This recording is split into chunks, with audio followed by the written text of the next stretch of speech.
લક્ષ્ય ન્યૂઝ, એક નજર, એક લક્ષ્ય. સાવરકુંડલાની શાંત ગણાતી નાગનાથ સોસાયટી આજે બપોરે ધડાકાના અવાજથી ગુંજી ઉઠી.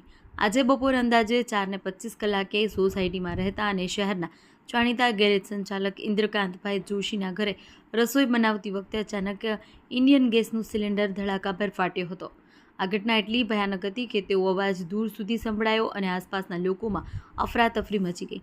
આ ગંભીર દુર્ઘટનામાં ઇન્દ્રકાંતભાઈ જોશી ગંભીર રીતે ઇજાગ્રસ્ત થયા છે. તેમને તાત્કાલિક સારવાર અર્થે હોસ્પિટલ ખસેડવામાં આવ્યા છે. સિલિન્ડર બ્લાસ્ટ બાદ ઘરમાં વિકરાળ આગ લાગી હતી, જેમાં ઘરની ઘરવખરી અને કિંમતી સામાન બળીને રાખ થઈ ગયો છે. મકાનના માળખાને પણ નુકસાન થયું હોવાનું સામે આવ્યું છે.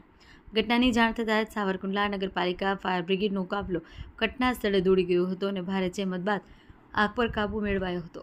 સાવચેતીના ભાગરૂપે પીજીવીસીએલની ટીમ દ્વારા વિસ્તારનો વીજ પુરવઠો તાત્કાલિક કાપી નાખવામાં આવ્યો, જેથી મોટી હોનારત ટળી હતી.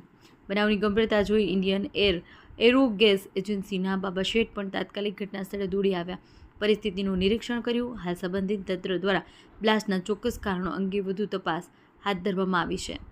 Bureau chief Yogesh Unadgadh, Savarkundla, Amreli. સાવરકુંડલા આકર્ષણ રોડ ઉપર નાગનાથ સોસાયટીમાં જોશી દાદા કરીને મકાન છે ગેરેજવાળા. તેમનું મકાનની અંદર અચાનક આગ લાગતા શોર્ટ સર્કિટના કારણે ગેસ કઈ કંપની હશે કે ખબર ઇન્ડિયન કંપનીનો બાટલો ફાટ્યો. અંદર લોકો અડદિયા બનાવતા હતા. ખુશીનો માહોલ હતો. એ દરમિયાન મારી તાબડતોબ ભાગીને બહાર આવ્યા. કોઈ જીવની મનુષ્યને કોઈ તકલીફ નથી થઈ, પણ જે માળીનો ગભરાટ હતો એ જોઈ રાખી અને જાતે સાથે મારા મિત્ર પાંડેજી અને આજુબાજુના એરિયાવાળાએ તાત્કાલિક ડોલુથી લઈ અને આ આગને બુઝાવવાનો પ્રયાસ કર્યો. 90% જેટલી આગ બુઝાઈ ગયા પછી આ જે ફાયર બ્રિગેડ છે એને ફોન કર્યા બાદ આવ્યું છે, વહેલું આવ્યું, પણ કોઈને એવી ખબર નહોતી કે ફાયર બ્રિગેડ જાણ કરી. દાદા પોતે જે મારા મકાન માલિક છે એ પણ દાજી ગયા છે.